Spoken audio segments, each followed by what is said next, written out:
Hello students, welcome to electricity once again. I am Yogesh Agarwal और मैं आपको इलेक्ट्रिसिटी के कुछ इंपॉर्टेंट क्वेश्चंस आज और कुछ कॉन्सेप्ट समझा देता हूँ। कल तक जो हमने पढ़ा वो इक्विवेलेंट रेजिस्टेंस निकालने के लिए टेक्निक सीखी थी। आज उसके आगे की थोड़ी टेक्निक सीखते हैं, राइट। अच्छा, सबसे पहले लेकिन कल का क्वेश्चन करेंगे जो मैंने आपको कल दिया था। वो आपने किया कि नहीं? देखिए कल का क्वेश्चन क्या था। इलेक्ट्रिसिटी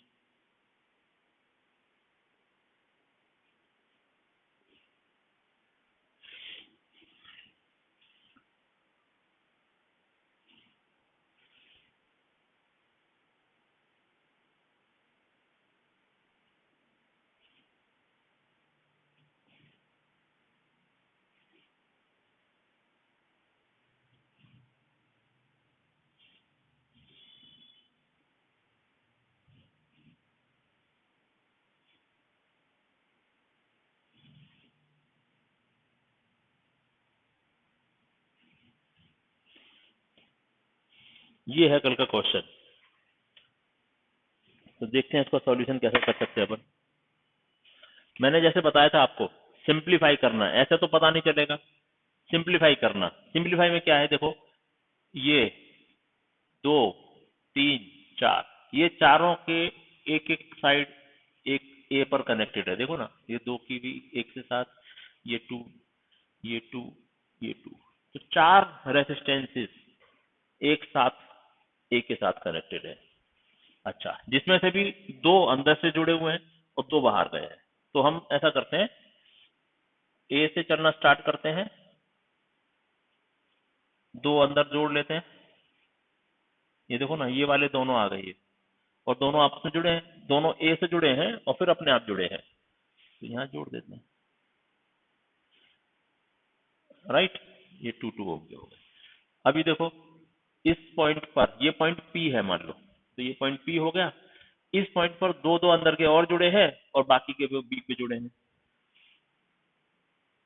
ये और ये बी से जुड़े हैं। ऐसे ही तो हो गया, ये अंदर का 2 ओम, ये 2 ओम, तो ये भी हो गए इधर। अब क्या है देखो, ए पॉइंट पर ये 2 ओम का जुड़ा है, 2 ओम का दूसरी साइड में बी से जुड़ा है। ऐसे 2 ओम का एक साइड में ए से, दूसरी साइड में बी से। तो वैसा ही कर लेते हैं।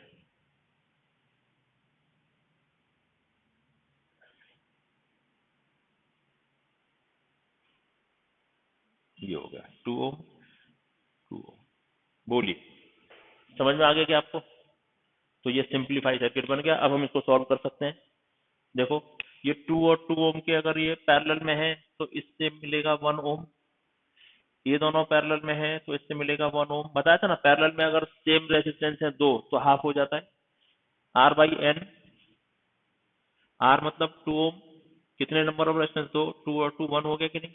तो ऐसे ही करके 1 इधर से 1 उधर से मिल गया। तो ये अब डायग्राम कैसा बन गया? ये ए है, तो 1 और 1 बीच में,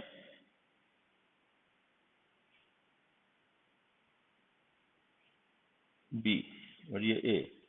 ये 1 ओम, ये 1 ओम, और यहां से क्या 2 और 2 ओम, एक 2 ओम और एक 2 ओम, राइट। और बीच में भी ये देखिए दोनों, ये दोनों सीरीज में है, राइट। तो फिर इनका भी 1 और 1 मिला के कितना हो गया? 2 ओम। तो अब कैसा बन गया ये? इसको अगर ध्यान से देखें तो 2, 2 और 2, तीन ना पैरेलल में लगे हुए हैं।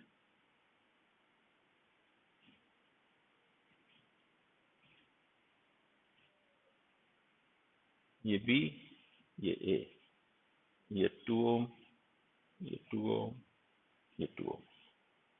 और जब तीन रेजिस्टेंस सेम टाइप के अगर पैरेलल में लगे हैं तो उसका रेजिस्टेंस कैसे निकालते हैं?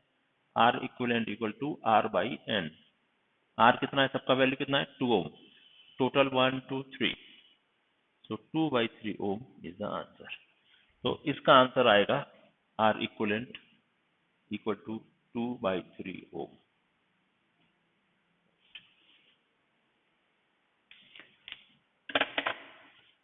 तो कैसी लगी आपको ये टेक्निक सिंप्लीफाई करके सॉल्व करने की? तो इम्पोर्टेंट ये है आप थोड़ा विजन उसके ऊपर रखें, ध्यान रखें क्या चीज किससे कनेक्टेड है। ऐसा वायर लगा देने से दूर दूर हो गए ऐसा नहीं है, ये सब एक ही जगह तो है। सिंपल वायर का मतलब डायरेक्ट कनेक्शन, तो वही किया है हमने, राइट। अब शुरू करते हैं आज की।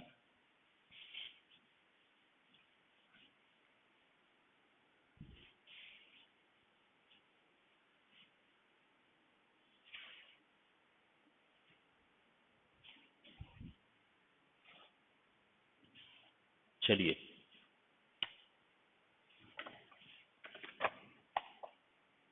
अब मैं आपको एक सिस्टम बता रहा हूं जिसमें if no current flows in a if no current flows in a circuit in a resistor in a resistance if no current flows in a resistance, तो क्या होता है? देखिए मैं आपको एक डायग्राम बना देता हूं।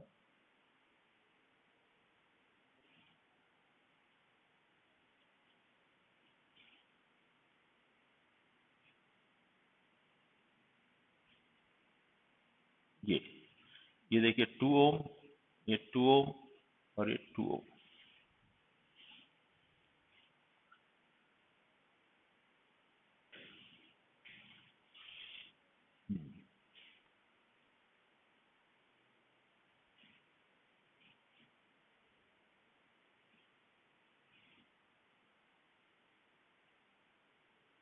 ये भी ये ऐसा समझिए, और हमको निकालना है ए और बी के बीच का resistance R A B equal to कितना, ए और बी के बीच में का रेसिस्टेंस निकालना है। तो हम क्या करेंगे, जितने सर्किट में करंट फ्लो होता है उतने ही सर्किट के रेजिस्टेंस को हम, अब आप देखिए जरा, यहाँ से करंट चलना शुरू हुआ, करंट कैसे कैसे जाएगा देखिए, यहाँ पे करंट आई चलना शुरू हुआ तो एक तरफ I1 और एक तरफ I2 चला जाएगा, भाई दो ब्रांचेस हैं तो जाएगा, तो इधर जाएगा करंट। अब यहाँ जब I1 आ गया एक बार, अब यहाँ से इधर जाएगा या इधर जाएगा, किधर जाएगा, और यहाँ पे आ गया I2, देखिए तो ये I2 इधर जाएगा या इधर जाएगा, किधर जाएगा, क्या लगता है आपको? ध्यान से देखिए, अगर कोई करंट इधर गया तो यहाँ पे रेजिस्टेंस खड़ा है, रेजिस्टेंस खड़ा है, यानी करंट को रेजिस्टेंस में से गुजरना पड़ेगा, और रेजिस्टेंस क्या करता है, करंट का अपोज करता है, अपोजिशन करता है। यानी करंट अगर इधर से गया तो रास्ता उसके लिए हार्ड है, लेकिन अगर करंट यहां से चला गया तो ये देखो I1 और ये दोनों मिलके वापस से I हो जाएंगे, और यहां से I और यहाँ पे I चला जाएगा। बोलिए, यानी इस तरफ no current will flow, no current flows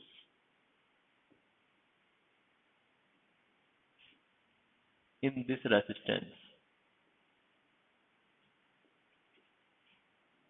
इस रेजिस्टेंस में कोई करंट फ्लो नहीं होगा इस सर्किट में। क्यों नहीं होगा? Because current always follow easy path, जो उसको आसान रास्ता लगता है उसमें चला जाएगा। Current always flows in easy path, current always flows in easy path. तो इजी क्या है? इस रास्ते पे जाना जहाँ रेजिस्टेंस है, और ऐसा समझो ना, यहाँ पे कोई गली में एक डॉगी है, कुत्ता है, वो काट लेता है कोई गया तो इंसान उस गली से ना जाकर दूसरी गली में जाएगा जहाँ कोई कुत्ता नहीं, तो ये इट्स लाइक ए डॉग। तो याद रखो, ये simple wire is easy, resistance is hard, तो सिंपल वायर की तरफ से चला जाएगा जहां भी उसको मौका मिलेगा करंट को, तो सिंपल वायर भी लगा हुआ है और रेजिस्टेंस भी लगा हुआ है, तो सिंपल वायर से ही करंट फ्लो होगा। ये एक रूल है, यही लिखा है मैंने, if no current flows in a resistance. अगर अब इसमें से करंट फ्लो ही नहीं होगा तो हम इसको यही नहीं लेंगे, कंसीडर ही नहीं करेंगे। तो इसका सिंप्लीफाइड सर्किट क्या बनेगा, देखिए इसका सिंप्लीफाइड सर्किट क्या बनेगा। ये देखो, ए से शुरू किया, यहाँ से दो रेजिस्टेंस चले गए 2 ओम के,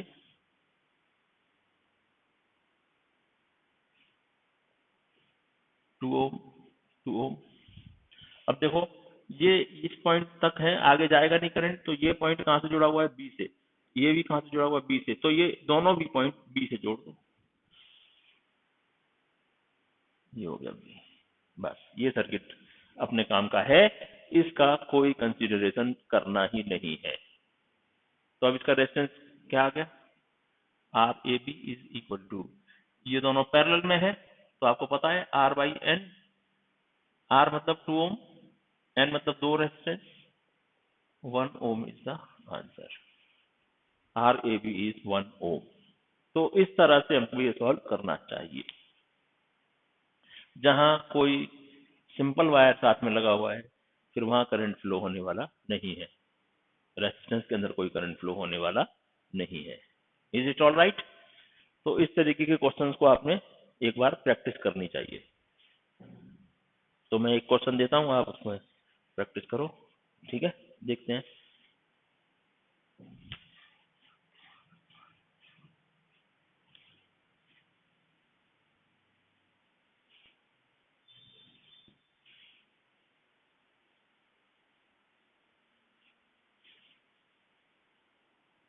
देखिए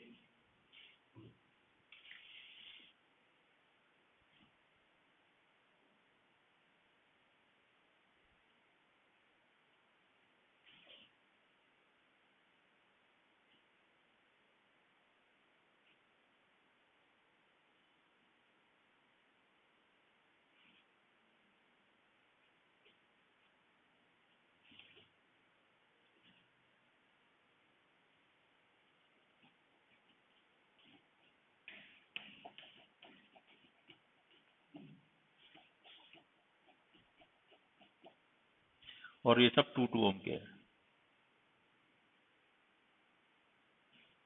आर ए बी निकालिए।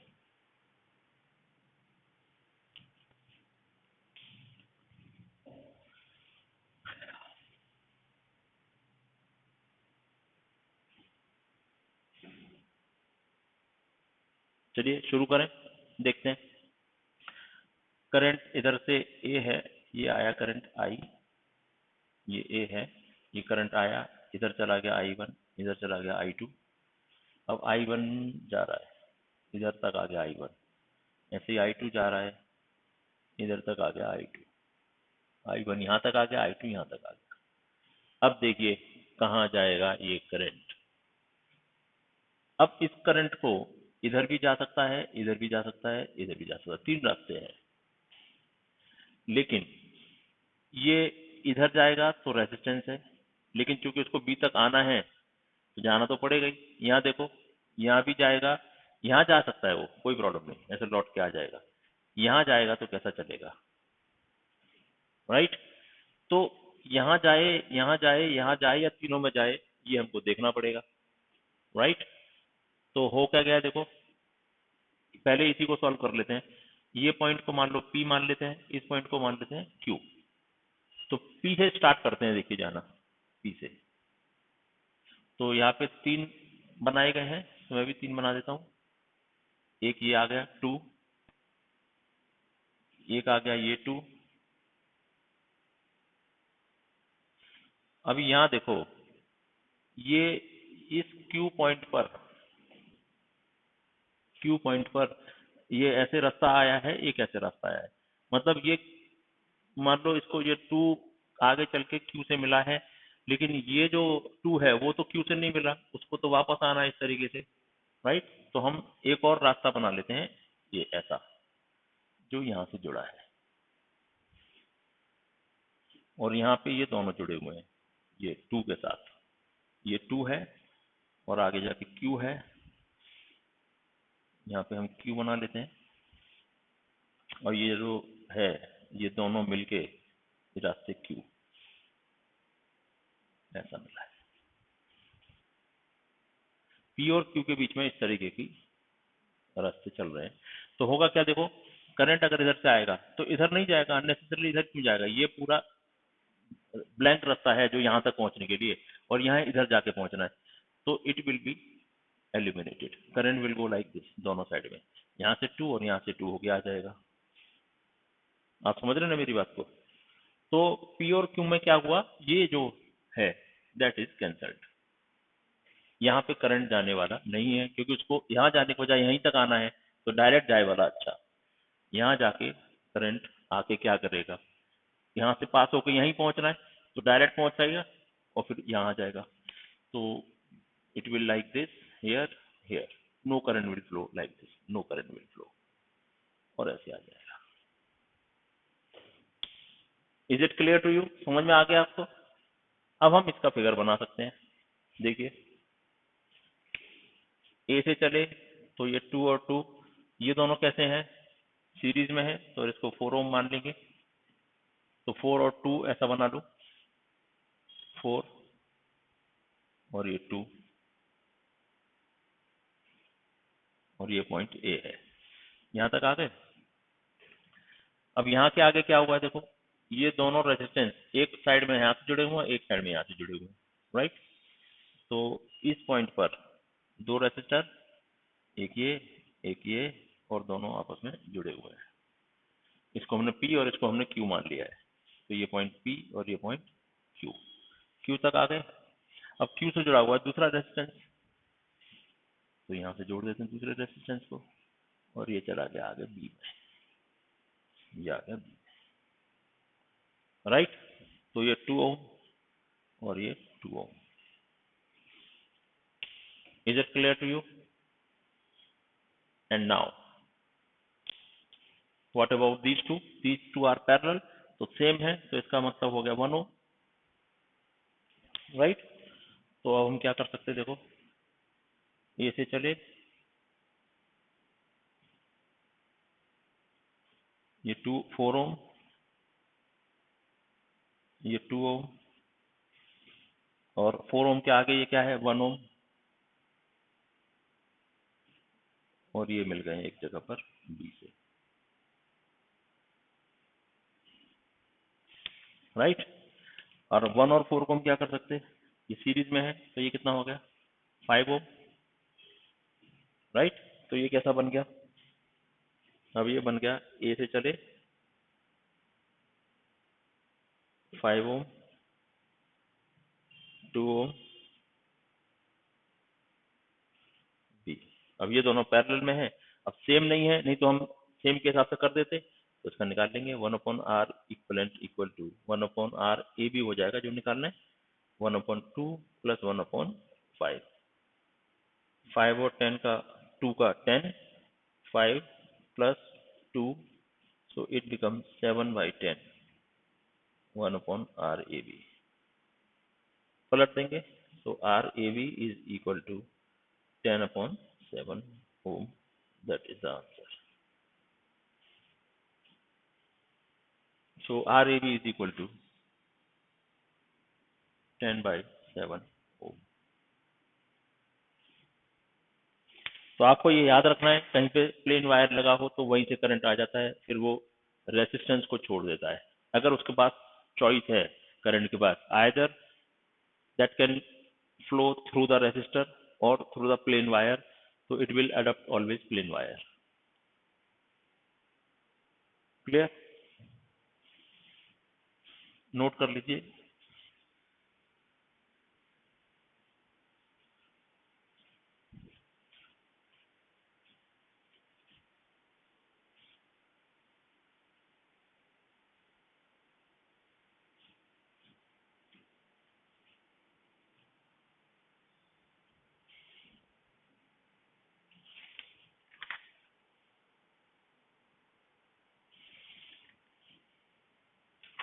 और इसके बाद आपको एक इम्पोर्टेंट क्वेश्चन सॉल्व करना बताना है, वो भी एक कॉन्सेप्ट पर ही आधारित है जिसका नाम है wheat stone bridge. Wheat stone bridge,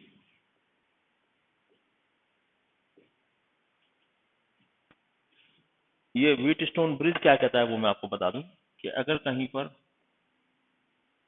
कुछ इस तरह से रेसिस्टेंसेस लगे हुए हैं,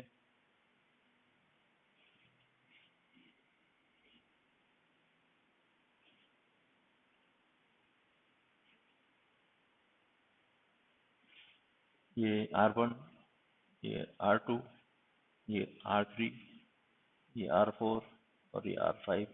तो इसका हमें अगर रेजिस्टेंस निकालना हो RAB तो क्या कर सकते हैं? देखिए अब यहाँ पे बहुत इंपॉर्टेंट ये है कि करंट किस तरह से जाएगा। ये देखिए इसमें करंट जा रहा है, इधर उधर चला गया, यहाँ एक आ गया, यहाँ पे करंट आ गया। अभी वो इधर से भी जाएगा उधर से भी आएगा, तो फिर यहाँ पे क्या होगा, कितना करंट फ्लो होगा, और फिर वो जाएगा भी तो इधर से निकलेगा या इधर से निकलेगा। तो दोनों ही चीजें इसमें मायने रखती हैं। तो इस टाइप के सर्किट को कहते हैं अपन व्हीट स्टोन ब्रिज, राइट। इस तरीके के प्रॉब्लम को तुरंत हम सॉल्व नहीं कर सकते। इसमें क्या करना पड़ता है, हम ये दोनों पॉइंट को पहले मान लेते हैं P एंड Q, और फिर देखना पड़ता है कि P और Q पर करंट किस तरफ जाएगा, क्या इस तरफ जाएगा या उस तरफ आएगा, दोनों आएगा तो फिर यहाँ से निकलेगा या यहाँ से निकलेगा, ये सब हमको देखना पड़ेगा। तो ऐसे केसेस में अक्सर हम स्टार डेल्टा कन्वर्जन को बात करते हैं। मतलब ये जो एक डेल्टा है इसको स्टार में कन्वर्ट कर दें, मतलब इट्स कॉल्ड डेल्टा, यही तो है। तो इसको स्टार में कन्वर्ट करके हम कुछ कर सकते हैं क्या, ये आगे गया हुआ है, तो इसको कैसे कन्वर्ट किया जाता है,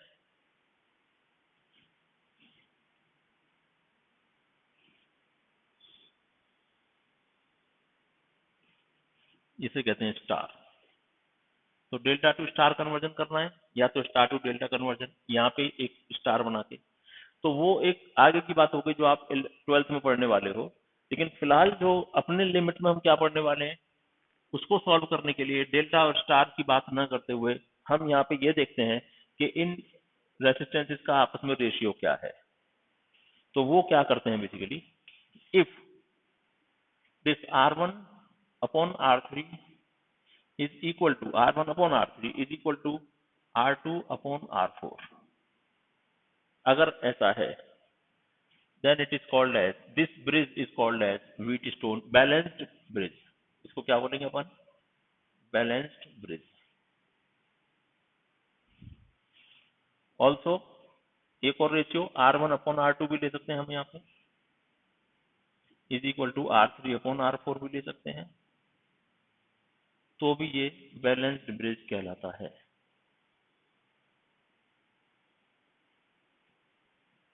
और अगर हमारे पास कोई बैलेंस्ड ब्रिज है, अगर मतलब R1 upon R3 equal to R2 upon R4 है या फिर ऐसा कुछ है, तो ये बैलेंस्ड ब्रिज है। और अगर बैलेंस ब्रिज होता है तो बीच वाले जो रेजिस्टेंस है इसमें कोई करंट फ्लो नहीं होता, नो करंट फ्लोस।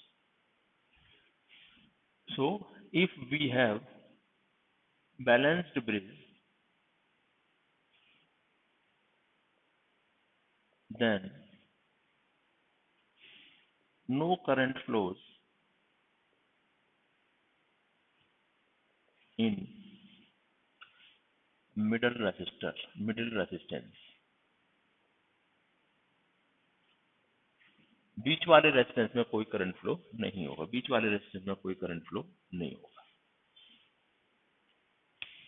राइट। अच्छा, बीच वाले रेजिस्टेंस में कोई करंट फ्लो नहीं होगा, तो ये फिर कैसा बना सकते हैं हम इस सर्किट को, वो ऐसा ए से चले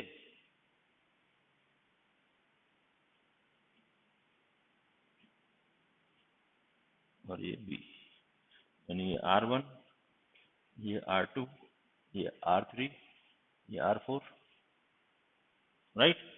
तो ये दोनों सीरीज में हो जाएंगे, ये दोनों सीरीज में हो जाएंगे, ए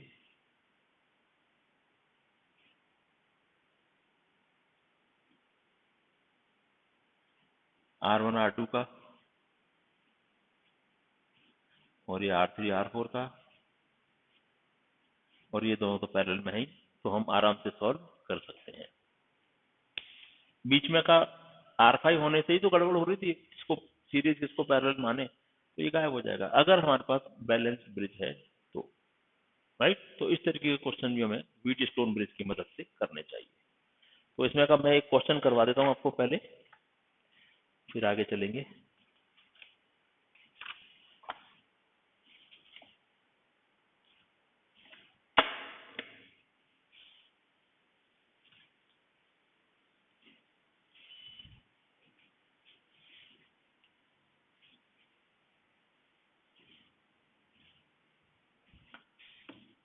5 10 4 8।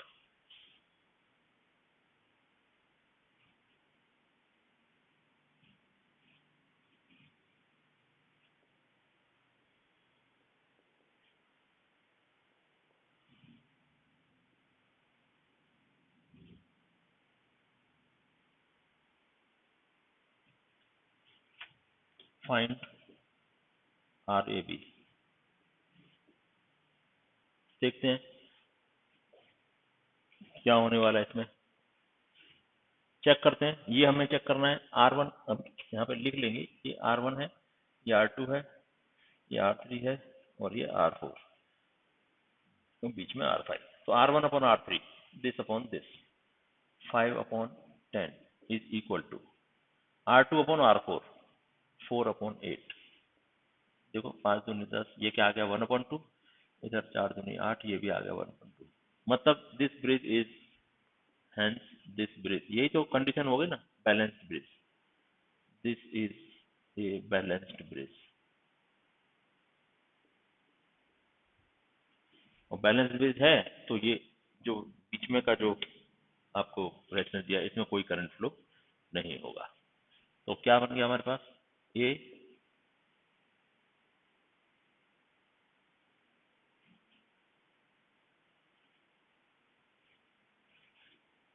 5 ओम 10 ओम 4 ओम 8 ओम।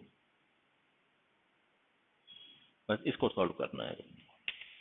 तो देखिए ये दोनों कैसे हैं, सीरीज में है, क्योंकि करंट आएगा तो यहाँ पे सेम ही करंट फ्लो होने वाला। ऐसे ये सीरीज में है तो सेम करंट फ्लो होने वाला, तो ये भी सीरीज में है, तो इसकी जगह पर हम 9 ओम लिख सकते हैं और इसकी जगह पर 18 ओम लिख सकते हैं। तो अब सर्किट कैसा बन गया, ए 9 ओम,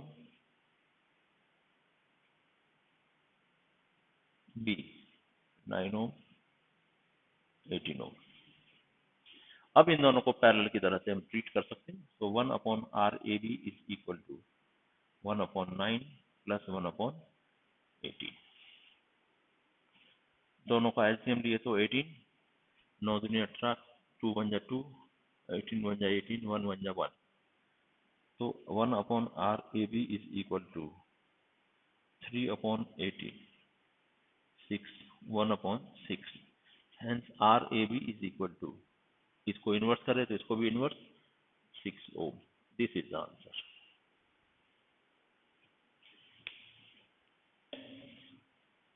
राइट। तो किसी भी कंपटीशन में आने वाले व्हीट स्टोन ब्रिज की काफी चांसेस होते हैं, तो आप बिल्कुल इस प्रकार के जो क्वेश्चंस हैं उनको समझ लीजिए कैसे किया जाता है। आपको मैंने एक ये बताया और दूसरा मैंने प्लेन वायर से करंट फ्लो होने का आज आपको उस टाइप का भी क्वेश्चन बताया, तो वो आप दोनों ही ध्यान में रखिए। इसकी वजह से आपके बहुत से प्रॉब्लम इजीली सॉल्व हो जाएंगे। राइट, चलिए thank you very much for today. कल फिर मिलते हैं अगले लेक्चर के साथ।